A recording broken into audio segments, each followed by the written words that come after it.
Ay müəllimə, trigonometriya mənim yaralı yerimdir. Bu tip sualları işləməkdə çətinlik çəkirəm. Əgər bu tip sözləri siz də işlədirsinizsə, buyurun, ekrana yaxın oturun. Salam, hər vaxtınız xeyir olsun əziz müəllimlərim. Bu sualımız Gülçin müəlliməmin istəyi ilə yenidən çəkirəm izahına. Əslində dərsdə mən bunu izah eləmişdim, amma yenidən izah edirəm. Bəzən elə olur ki, bu tip sualları işləyəndə orada köklərin, aralıqların təyin olunmasında müəllimlər qarışdırırlar. Ona görə də mən istəyirəm bunu yenidən izah edeyim. Baxın, sürətin əvvəlcə sıfıra bərabər olması şərtini götürürəm. Yəni kosinus 4x minus 1 bərabərdir sıfıra. Bu isə kosinus 4x bərabərdir 1-dir. Kosinusun xüsusi halıdır, elə deyilmi? Yazıram. 4x bərabərdir 2 pk. X bərabərdir pk bölünsün 2-yə. Təbii ki, k burada daxildir, z şərtində unutmayaq. Burada kökləri açıq şəkildə yazsaq, yəni x bərabərdir. K-yə 0 verəndə x-imiz olur 0. K-yə 1 verəndə x-imiz olur pi bölə 2. 2 verəndə olur pi. Yaxşımı? 3 verəndə olur 3 pi bölə 2. Başa düşməkdən ötürü açıq şəkildə yazmaq lazımdır. Bəzən bir dəfəyə işləyirik, amma ki, o bir dəfəyə işləmək məqamına gəlib çatmaqdan ötürü mütləq şəkildə biz bu şəkildə çoxlu işləməliyik ki, o məqama gəlib çata bilək. Yəni bu şəkildə k-yə qiymətlər verdikcə görürük ki, bax bu şəkildə kökləri açıq şəkildə yazmaq olur. 2 qoyuruq, başlayırıq deməyə.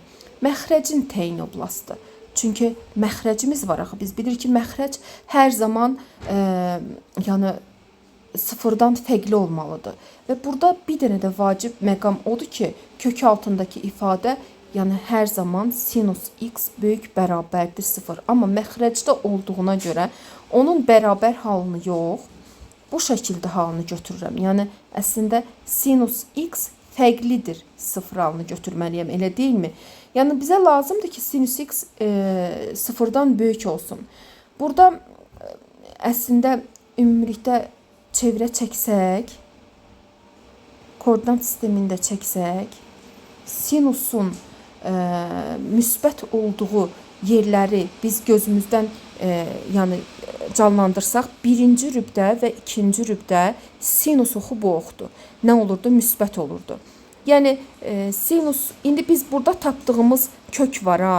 Yəni x bərabərdir pk bölünsün 2 kökünü. Yuxarıda tapmışdıq ha. Bax, burada tapdıq ha. Həmin kökü gəlin yoxlayaq. Bax, burada qiymətlər verdim, yazdım. Birincisi, x bərabərdir. K-yə 0 verirəm. K-yə 0 verəndə x sıfıra çevrilir. X sıfıra çevriləndə sinus 0 sıfıra çevrilir. Ona görə də məxrəc 0 olur. Məxrəc 0 olduğuna görə bu onun kökü deyil.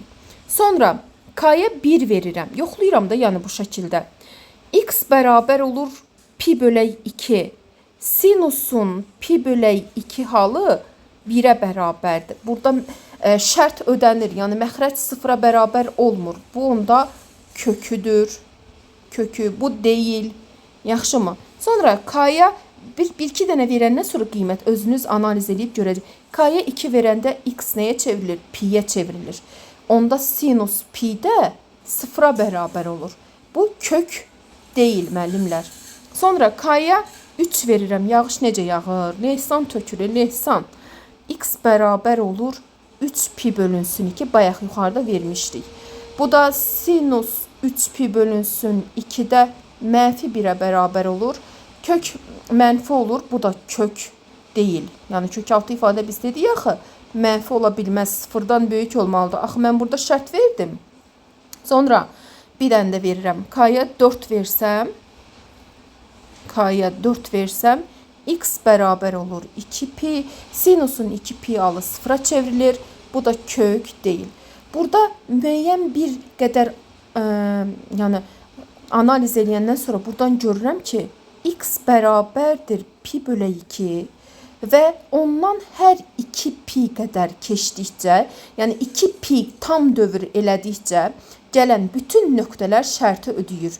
Yəni x bərabərdir pi bölə 2-nin üzərinə 2 pi k gəlsəm, burada tam dövr eləyəndə bu şərtlər ödəyəcək. Yəni burada orada sualın cavabı indi də test kimi yazmadım. Yəni başa düşdünüzmü? Yəni bu şəkildə bu sualları işləməyin əsas yolu, mən indi biraz uzun-uzadı getdim, uzun-uzadı izah elədim. Əsas yolu vacib məqamı bax burdan gedir. Yəni işləyəndə bəzən elə olur ki, rahat şəkildə tapa bilirik. Bəzən isə analiz eləmək lazımdır.